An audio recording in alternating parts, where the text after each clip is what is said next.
Hello students, I am Kalpana Mishra and welcome back to my YouTube channel. Students, आज की इस video में हम करने जा रहे हैं class 9 chapter 11 work energy and power के क्वेश्चन आंसर्स बैक एक्सरसाइज के। प्रीवियस वीडियो में मैंने आपको सारे जो ब्लू प्रिंट से आपके चैप्टर के बीच में जो क्वेश्चंस हैं वो सारे मैंने सोल्यूशन करवा दिए। आज की इस वीडियो में मैं आपको जो बैक एक्सरसाइज है उसमें question number 1 to question number 4 तक सॉल्व करवाने जा रही हूँ। ठीक है स्टूडेंट्स, ठीक है, तो चलिए स्टार्ट करते हैं। क्वेश्चन नंबर 1 जो कि आपके पेज नंबर एनसीईआरटी की बुक में 158 पर है। न्यू और पुरानी बुक में देख लेना, पेज नंबर आगे पीछे होगा। क्वेश्चन नंबर 1 है, look at the activity, listen below, reason out the whether or not work is done in the light of your understanding of them work, term work. तो देखो बेटा, इसमें बताना है कि आपको कुछ एक्टिविटियाँ दी गई हैं, अब इसमें बताना है कि वर्क डन है कि नहीं है। ठीक है, तो फर्स्ट क्वेश्चन आपको क्या दे रखा है, Suma is swimming in a pond. जो सुमा है वो स्विम कर रही है पॉन्ड में। तो वर्क डन का क्या होता है कि वर्क डन कब होता है, जब वर्क हो और उस पर फोर्स लग रहा हो और उसी डायरेक्शन में डिस्प्लेसमेंट हो। ठीक है, वर्क डन होता कब है, जब फोर्स लगे और डिस्प्लेसमेंट भी क्या हो, उसी डायरेक्शन में हो। ठीक है, जहाँ जिस डायरेक्शन में फोर्स लग रहा है उसी डायरेक्शन में डिस्प्लेसमेंट हो। फॉर एग्जांपल यहाँ पे एक बॉक्स पड़ा है और इसको हम धक्का दे रहे हैं और ये क्या हो रहा है, आगे की तरफ बढ़ गया। इट मीन्स ये क्या हो गया, इट मीन्स यहाँ पर वर्क डन हुआ। समझ आ गई मेरी बात। वर्क डन का मतलब क्या होता है, वर्क डन होता है कि हम जिस डायरेक्शन में फोर्स लगाएं उसी डायरेक्शन में उसकी क्या हो, डिस्प्लेसमेंट हो। ठीक है, तो फर्स्ट है हमारे पास, Suma is swimming in a pond. तो स्विम करते हैं तो अपने हाथों से जो है हम आगे को फोर्स लगाते हैं और फोर्स लगाते हुए हम आगे को बढ़ते हैं, तो सुमा भी आगे बढ़ रही है। मीन्स फोर्स जिस डायरेक्शन में लग रहा है उसी डायरेक्शन में उसकी डिस्प्लेसमेंट हो रही है, उसी डायरेक्शन में वो जा रही है। तो अब बताओ कि यहाँ पर वर्क डन है कि नहीं है, तो यहाँ पर वर्क डन है। तो यस, यहाँ पर वर्क डन हो रहा है। क्यों, क्योंकि यहाँ पे फोर्स भी लग रहा है और डिस्प्लेसमेंट भी हो रहा है। ठीक है, इसके आंसर्स मैंने प्रीवियस वीडियो में लिखाए हुए हैं। अगर आपको रिटर्न नोट्स चाहिए तो आप प्रीवियस वीडियो को या क्लास 9 साइंस की प्लेलिस्ट को चेक कर सकते हो। नेक्स्ट है हमारा, ए donkey is carrying a load on it's back. एक डोंकी है वो अपने बैक पर जो है लोड लेकर के खड़ा हुआ है। ठीक है, फॉर एग्जाम्पल ये डोंकी है और इसने अपने बैक पर जो है लोड लेकर खड़ा हुआ है, खड़ा हुआ है, खड़ा हुआ है, खड़ा हुआ है। तो फोर्स तो उसका लग रहा है, कहाँ फोर्स लग रहा है, नीचे को, बट उसके पास डिस्प्लेसमेंट नहीं हो रही है, वो यहाँ से कहीं नहीं जा रहा, वो अपनी जगह पे खड़ा है। और हमारा वर्क डन कब होता है, जब फोर्स भी हो और डिस्प्लेसमेंट भी हो उसी डायरेक्शन में। ठीक है, जब फोर्स भी लगे और डिस्प्लेसमेंट भी हो उसी डायरेक्शन में। तो यहाँ पर फोर्स तो लग रहा है बट डिस्प्लेसमेंट नहीं है, तो यहाँ पर वर्क डन है कि नहीं है, नो, यहाँ पर वर्क डन नहीं है। ठीक है, नेक्स्ट क्वेश्चन है, a wind mill is lifting water from A well. ठीक है, एक विंड मिल है जो कि वेल में से, ठीक है, एक बकेट हम बना देते हैं, इसको क्या कर रही है, लिफ्ट कर रही है। ठीक है, अब बकेट को लिफ्ट कर रही है, ये विंड मिल ले लेते हैं हम। फॉर एग्जांपल ये हमारी विंड मिल है। ठीक है, विंड मिल इसको जो है बकेट को ऊपर लेके आ रही है, लिफ्ट कर रही है। तो अब इसको फोर्स कहाँ लग रहा है, फोर्स ये जो है फोर्स यहाँ से ऊपर की तरफ लेके जा रहा है और डिस्प्लेसमेंट भी क्या हो रही है, ऊपर की ही डायरेक्शन में हो रही है। मतलब यहाँ से फोर्स जो है वो अपना ऊपर की तरफ खींच रहा है, इसको फोर्स यहाँ को लग रहा है और ये बकेट भी उठ के कहाँ आ रही है, ऊपर आ रही है। इट मीन्स क्या है, यहाँ पर वर्क डन है कि नहीं है, वर्क डन है। ठीक है, चलिए नेक्स्ट क्वेश्चन करते हैं। A green plant is carrying out the photosynthesis. Green plant जो है क्या कर रहे हैं, फोटोसिंथेसिस प्रोसेस कर रहे हैं। फोटोसिंथेसिस प्रोसेस में ग्रीन प्लांट करते क्या है, अपना फूड जो है वो प्रिपेयर करते हैं, किसकी लाइट से, सन की लाइट से, वाटर से और मिनरल से। ठीक है, क्लोरोफिल से। तो अब ये प्रोसेस तो हो रही है बट यहाँ पर डिस्प्लेसमेंट कुछ हो नहीं रहा है, केमिकल रिएक्शंस हो रही है पर डिस्प्लेसमेंट और फोर्स तो कहीं दिख नहीं रहा है, तो इसलिए यहाँ पर वर्क डन नहीं है। ठीक है, next, an engine is pulling a train. एक इंजन है वो ट्रेन को क्या कर रहा है, पुल कर रहा है। ठीक है, यहाँ पर ये डब्बे हैं, इनको खींच रहा है। ठीक है, तो अब वो डब्बे को खींच रहा है तो फोर्स कहाँ लग रहा है, फोर्स यहाँ लग रहा है, और डब्बे का डिस्प्लेसमेंट कहाँ हो रहा है, उसी डायरेक्शन में हो रहा है। मीन्स वर्क डन और डिस्प्लेसमेंट दोनों ही सेम डायरेक्शन में हैं। तो जहाँ जिस डायरेक्शन में फोर्स लग रही है उसी डायरेक्शन में हमारी ट्रेन भी जा रही है।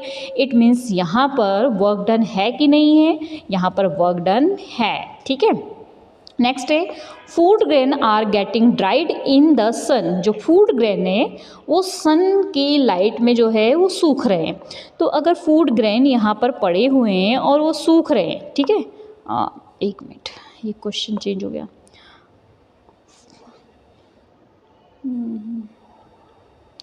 फूड ग्रेन जो है यहाँ पर सूख रहे हैं, ठीक है, किसकी लाइट में, सन की लाइट में। ठीक है, तो अब ये तो नहीं होगा कि सन की लाइट इस पर पड़ रही है और ये उठ उठ के कूद कूद के कहीं और चले जा रहे हैं, नहीं जाते हैं ना, ये अपनी जगह पे ही रहते हैं ना। तो अब क्या है यहाँ पर फूड ग्रेन सूख तो रहे हैं, ड्राई तो हो रहे हैं, ठीक है, ना इन पे फोर्स कोई लग रहा है, ना ही क्या हो रही है, इसमें डिस्प्लेसमेंट हो रही है, तो इसलिए यहाँ पर वर्क डन नहीं है। ठीक है, next, a sail boat is moving due to wind energy. एक सेल बोट है, ठीक है, फॉर एग्जाम्पल ये हमारी सेल बोट है, अब ये मूव कर रही है विंड से, एनर्जी से, मीन्स हवा इसको धक्के मार रही है यहाँ से और ये आगे को क्या कर रही है, चल रही है। तो अब फोर्स कहाँ लग रहा है, इस डायरेक्शन में, और ये बढ़ कहाँ रही है, इसी डायरेक्शन में। इट मीन्स जिस डायरेक्शन में फोर्स लग रहा है उसी डायरेक्शन में ये मूव कर रही है, तो इट मीन्स यहाँ पर वर्क डन है। ठीक है, नेक्स्ट क्वेश्चन देखते हैं, question number 2। An object throw at a certain angle to the ground and move in the curved path and fall back to the ground। अब यहाँ पर एक ऑब्जेक्ट है जिसको फेंका है ग्राउंड में और वो कर्व पाथ में जाके गिरा है। ये ऑब्जेक्ट है और ये कर्व पाथ में जाके आगे गिरा है। ठीक है, उसके बाद क्वेश्चन बोल रहा है the initial and the final point on the path of the object lie on the same horizon. ठीक है, ये सेम हॉरिजन पे दोनों पॉइंट है, जो पहले का इसका था पॉइंट और लास्ट पॉइंट, ठीक है, जहाँ पे वो जाके गिरा है। तो what is the work done by the force of the gravity of the object. अब बताना है ग्रेविटी के थ्रू क्या यहाँ पे वर्क डन हुआ है। तो देखो ग्रेविटी क्या कर रही थी, इसको ग्रेविटी हमेशा किसी भी चीज़ को क्या करती है, नीचे अपनी तरफ खींचती है। हमने कोई स्टोन फेंका तो वो नीचे आया, किस वजह से आया, ग्रेविटी की वजह से आया। ठीक है, तो क्या यहाँ पर ग्रेविटी वर्क कर रही है, वर्क तो क्या ग्रेविटी नहीं है, पत्थर को हमने यहाँ फेंका तो नीचे आ गया, बट ग्रेविटी फोर्स नीचे को लगा रही है, तो इसका जो है डिस्प्लेसमेंट भी कहाँ होना चाहिए था, नीचे होना चाहिए। बट डिस्प्लेसमेंट कहाँ हो रहा है, पत्थर यहाँ पर था, फॉर एग्जाम्पल ऑब्जेक्ट यहाँ था और यहाँ आ गया, तो इसकी जो हॉरिजन है वो तो चेंज नहीं हुई है ना। अब इसको कहाँ होना चाहिए था, और नीचे की साइड आना था, तभी तो फोर्स नीचे लग रहा है तो डिस्प्लेसमेंट भी नीचे होनी चाहिए ना। तो यहाँ पे डिस्प्लेसमेंट नीचे नहीं हुई है, इट मीन्स वर्क डन नहीं है। और याद रखो जब भी ये एक दूसरे के परपेंडिकुलर है, फोर्स और डिस्प्लेसमेंट एक दूसरे के परपेंडिकुलर है, तो वहाँ पे वर्क डन नहीं होगा।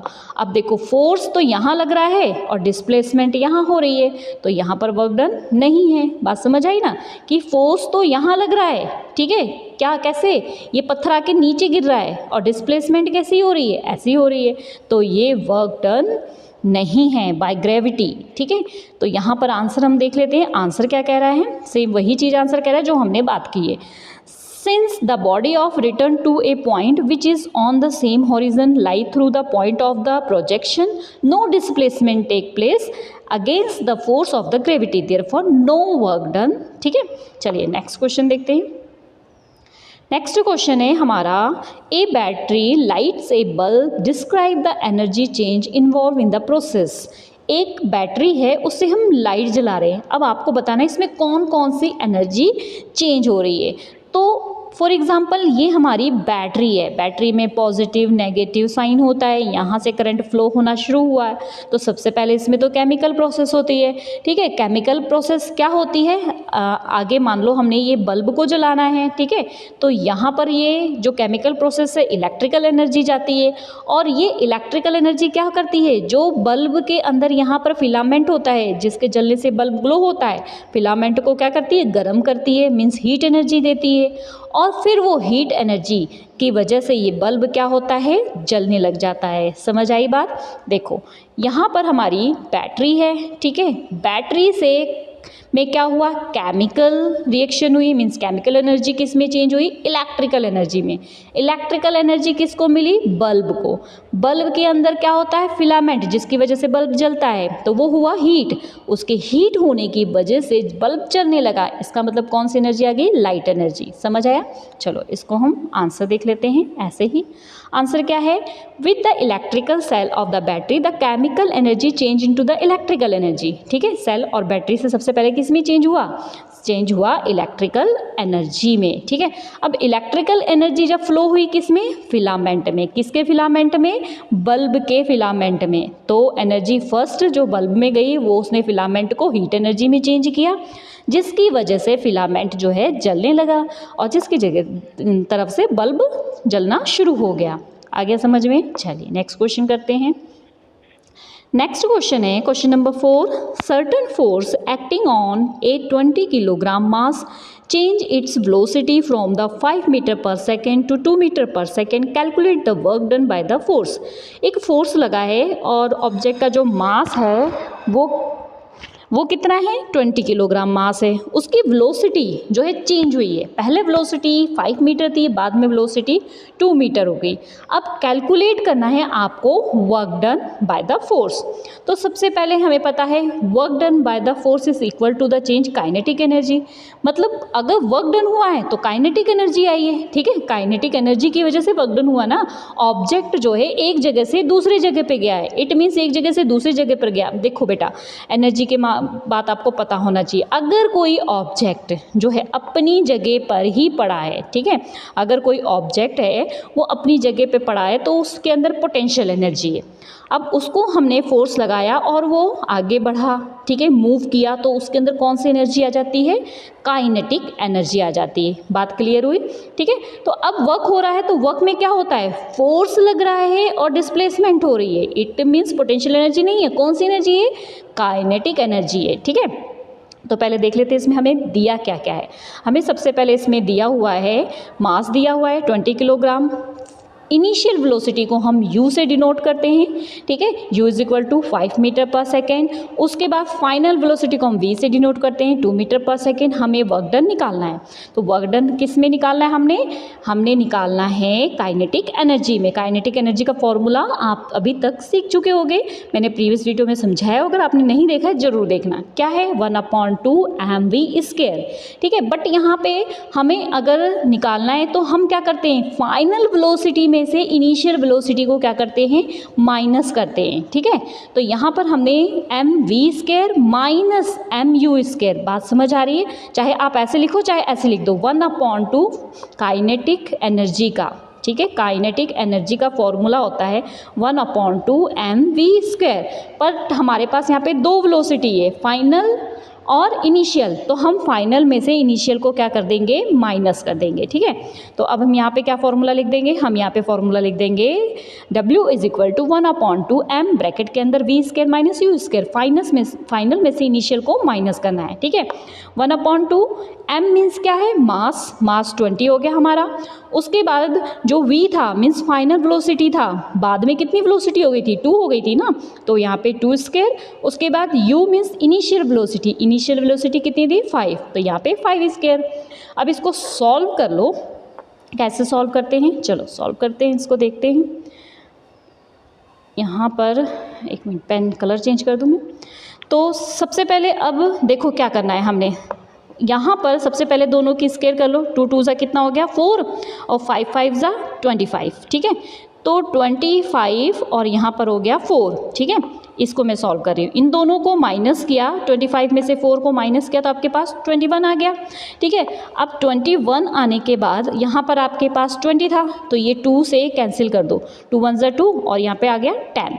इट मीन्स यहाँ पर क्या हो गया, 10 से मल्टीप्लाई हो गई। ठीक है, क्लियर। तो 10 और 21 की मल्टीप्लाई की तो क्या आ गया, 210। अब यहाँ पर देखो बड़ी डिजिट जो है माइनस में थी, इसलिए यहाँ पर हम जो साइन है वो किसका लगाएंगे, माइनस का साइन लगाएंगे। ठीक है, और एनर्जी की यूनिट होती है जूल, इसलिए हम यहाँ पर क्या लगाएंगे, J। समझ आ गई मेरी बात। ठीक है, क्लियर हो गया। चलो रब कर दूँ मैं इसको। तो क्या समझ आ गया, अगर एनर्जी नेगेटिव है it means the negative sign indicate the work has been done in slowly the body. जो एनर्जी चेंज हुई है इसकी कैलकुलेट हमने की है वो बहुत स्लो हुई है, ठीक है, मतलब पहले फास्ट थी बाद में स्लो हो गई, तो पता ही लग रहा 5 मीटर पर सेकेंड था 2 मीटर पर सेकेंड हो गया, ठीक है, इसकी कैलकुलेशन कर लेना, ओके, ठीक है।